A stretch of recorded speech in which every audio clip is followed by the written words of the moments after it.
So can you do the highlights of Athens in just one day? Well, we'll show you the best time to visit the Acropolis and the new reservation system to help you avoid the crowds. Plus show you the best route to take in all the key sites, but is the Acropolis Museum worth it? And which other historic sites nearby should you visit? We'll also help you find the best photo spots in Plaka and avoid the crowds with a sunset dinner at the highest point of Athens. But realistically, can you do all of this well in a single day? Come with us to find out. So arriving the night before gave us the best possible start to the day. Power walk up here is enough. Just glad we're not doing this in the heat of the day. It's about 7:30 in the morning. But the early start meant we were able to do the climb when the weather was much cooler and before the worst of the crowds built for the day. So here we go. It's literally bang on 8 o'clock and this is why you have to get here early. Now you'll see the difference by the time we descend about how much the crowd's built in such a short time. So just getting that little head start early doors will save you a lot of time queuing later in the day. I cannot even imagine what this would be like in the heat of summer and the height of the day, so do not leave it that late. Come here first thing. Now we were in Athens in low season in October. However, the summer after we visited, the record temperature and crowds forced the authorities to introduce a new reservation system. So although some tickets may still be available on the gate on the day, to guarantee availability you need to book in advance. And I'll put links in the description as always to the official sites where you should book to avoid any issues. Now the new system allows you to reserve an arrival anytime within an hour slot with a little bit of leeway. And although this does help cap numbers, you should still either visit either first thing in the morning or late in the afternoon to avoid the worst of the crowds. So made it to the top and thankfully the crowds are not too bad. It's just a throng at the bottom of the hill.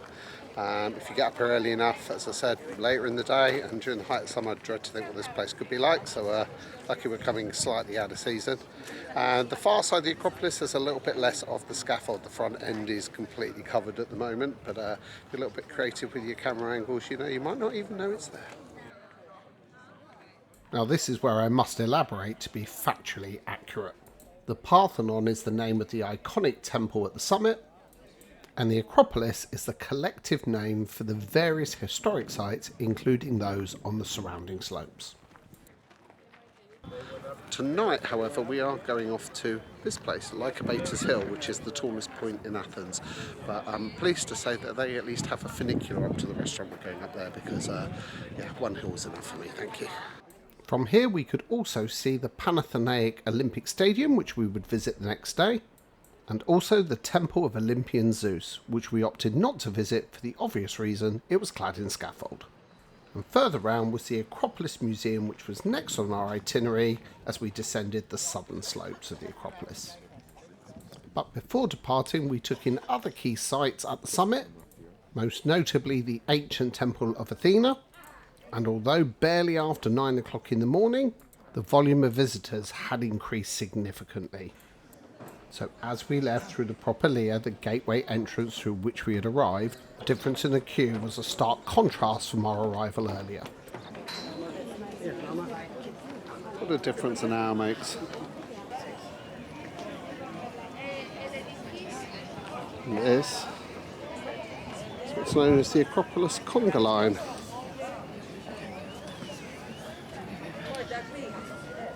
Behind which do not miss the Odeon of Herodes Atticus. And this is what you're actually looking for. So just above me here you see all the people coming in at the top of the Acropolis, and the path hangs round to the right, but you can just see where you actually oversee the amphitheatre here, this actual staircase down. This is where you want to head. Now earlier we had arrived via the northern slopes from Monastiraki Square and came through the main entrance on the west of the Acropolis, but now descended on the southern slopes to the other gate. Not even 9:30 and you can just see the amount of tour groups coming up here now. We're coming out on the other entrance, as it were, on the other slope near the Acropolis Museum. This is a longer route up, you definitely want to come the way we came. Now by doing it this way round, we had time to explore the various historical sites on our descent through the southern slopes. And in contrast, our northern route in had very little to distract us whilst trying to gain first entry. So there we go, this is the south entrance, as it were, right by the Acropolis Museum over here, which is where we're heading. But if you're coming up this way, you can actually see you actually have to wind the whole way round this side of the Acropolis to get all the way over to that side. And the other thing is, most of the hotels and where people will stay will actually be on the north side near Monastiraki. So you're kind of coming a complete circle round, so definitely coming the other way. So there are obviously a number of the major ticket companies that are selling the attractions and their pre-booking pass. Be careful, there are a lot of scam sites. One of the most heavily sponsored links on Google is actually a fraud site, so just be very, very careful of that. Why do you want to buy your tickets in advance?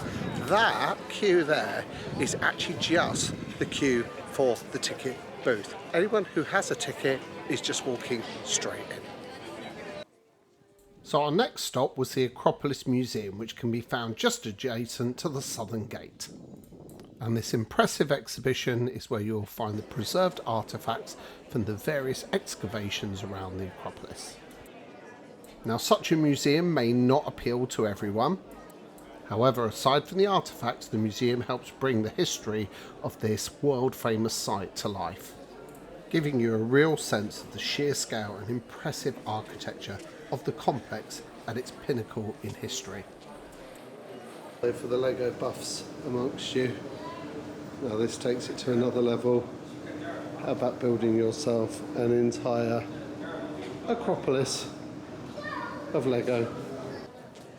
Now, although we had bought an Acropolis combination ticket, which included a total of 7 historic sites in Athens, the Acropolis Museum was not included and had to be purchased separately. And I'll put links in the description, as always. And do also bear in mind that the main exhibition hall, where the most impressive statues are located, that filming is very heavily restricted and enforced. However, on a positive note, the air conditioning and shade will be a welcome respite, especially if visiting the Acropolis at the peak of the daily temperatures or the height of summer. However, for us, the cafe and restaurant were a perfectly planned pit stop. As we're still so early in the day, we hadn't had breakfast, and their impressive roof terrace was ideal for some more Acropolis photo opportunities. So, Acropolis Museum done, €15 to get in. You can't buy it as part of the Acropolis or the combo ticket with the other attractions. However, I think you've got to come this way, you've got to come see all the history to it as well. But that said, if that's not your thing, you're going to be just looking at a lot of different ways that stone was carved, basically. So afterwards, we headed east to come full circle back round to the north side of the Acropolis. And the advantage of planning our route this way is it took us through the picturesque streets of Plaka.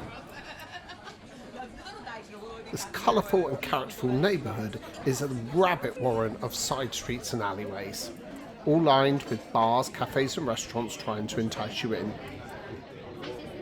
And although I'll leave a link to where we stopped as probably the most photographed spot of Plaka, much of the appeal of this traditional neighbourhood is simply getting lost and exploring the side streets.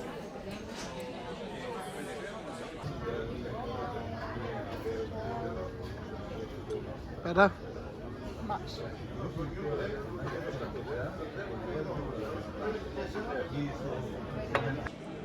So if you're enjoying this video, make sure you follow our Virgin Voyages Resilient Lady series, where in our previous episode we explored the rooftop restaurants and bars around Monastiraki Square on our arrival night, before embarking our cruise to visit Santorini, Rhodes, Cairo, Luxor and an extended stay in Dubai. But most importantly, we please ask that you hit that like and subscribe buttons. It really goes a long way to supporting this channel and for us to bring you even more videos like this in the future. Thank you. And now we have come full circle on ourselves. Basically, behind us, you can probably just make out some of the rooftops and the bars at Monastiraki, which is where we were last night. So we came tearing through here at 7 o'clock in the morning, taking these side paths to take you up round to the Acropolis, to the gate we said is the best one to do. But literally just behind us here, This is actually the street that takes you through to Plaka and the very famous cafes which we've just come from. Now just below us was our next stop, which was the Roman Agora, which was obviously closed when we passed by first thing in the morning, and is adjacent to Hadrian's library, which we did not have time to visit. Both, however, are centrally located extremely close to Monastiraki Square and the metro station, and as the smaller of the two Agora sites is relatively modest in size, so easy to accommodate in your schedule.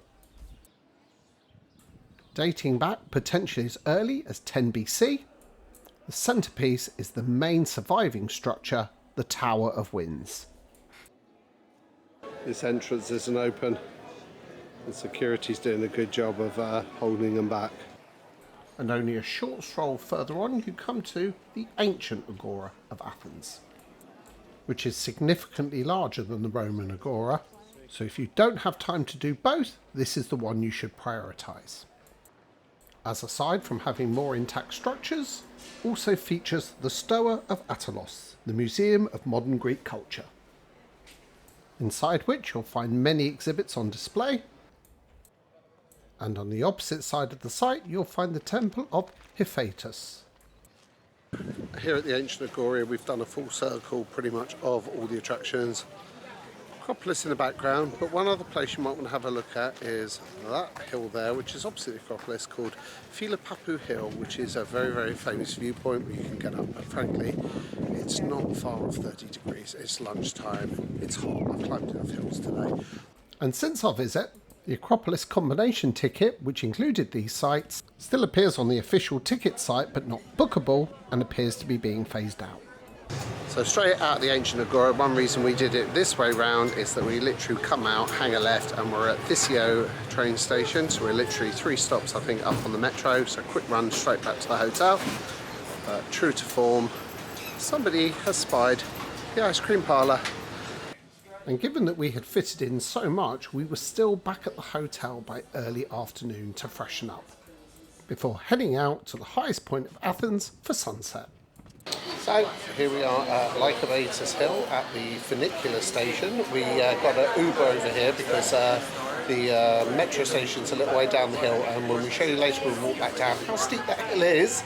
I would not recommend it. But also you can walk up to the top here, but no, we're not doing that. We've climbed the hills today, so we're going to take a little funicular up, so a bit of an adventure. Off we go. Now you can of course walk to the top of Lycabettus Hill. However, we chose to take the short 3-minute ride on the funicular to the summit. Cost of which is €12 per person return, or alternatively €9 one way. And you exit the funicular station at the Sky Bar, which has views to the far side of the hill, so a good option if interested more in the sunset than the Acropolis view. However, the majority head up these stairs and past the small church of St George of Lycabettus, which is open to the public, to the main terrace to get the Acropolis view with the sun setting behind. However, as the sun got increasingly lower in the sky, the crowds began to build and everybody started jostling for position for that perfect camera shot. But like the Acropolis earlier in the day, we wanted to avoid the crowds.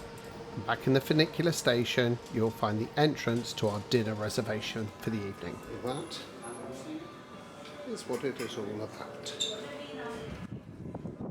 Now, needless to say, we booked this well in advance of travel to guarantee that frontline sunset view for the Panathinaike Stadium around to the Acropolis. Now, we will say that the meal was distinctly average and not a patch on the meal we'd had at Thea Terrace the night before, which was a little disappointing as given the prime location the meal was not particularly cheap and had hoped would have been a fitting finale to our time in Athens. We had seen mixed reviews on the restaurant prior to departure, so ultimately knew we were booking for the location and incredible view, which I am pleased to say did not disappoint.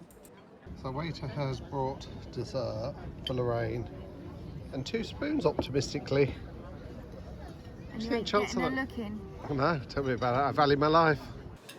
Now, regardless of the incredible view, If you only had one night in Athens, I would recommend the rooftop venues around Monastiraki Square with a closer Acropolis view.